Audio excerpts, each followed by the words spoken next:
This is a guitar with a little bit of a story behind it. I was at a guitar festival, a guitar show in Florida, and I went on the floor where they had all the individual luthiers displaying their instruments. And I went especially to see Paris Banchetti. I heard he made a good classical guitar. So I was on my way to his booth, and I passed this booth and saw this guitar, and I said, "That's the most beautiful inlay I've ever seen on a guitar, and could I play it?" And the builder said, "Yes, you can." And normally the real pretty ones aren't the best sounding ones, but this one just took my breath away. I said, "This is the sound I've been looking for my entire life. This is the sound I heard in my head as a kid from the guitar." And I said, "Just put a sold sign on that." And didn't bargain or anything, just I knew that was the guitar for me.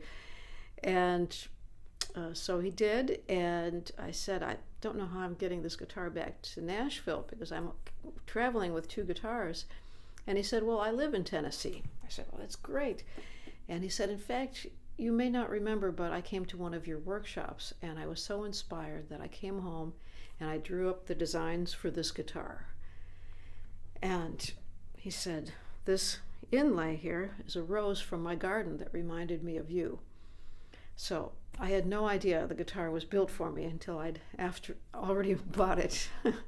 And so I was amazed, and I walked down to Paris Banchetti's booth where he had a lovely classical guitar, and I played it, and he gave it to me, the classical guitar. And then I bought another guitar from him, from Paris Banchetti.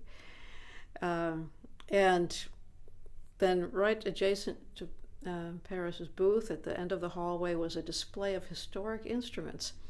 And I recognized a guitar there. I had owned it. It had a Cheerio inlaid in the fretboard, which I'd never seen in any other guitar. It was an old Joseph Bowman guitar. And I asked the person attending the booth if I could play it, and he said yes. And I played it and then happily put it back. And I had sold it to Richard Glick, who'd sold it to somebody who sold it to the man who was putting together the festival. That was his private display of historic instruments there.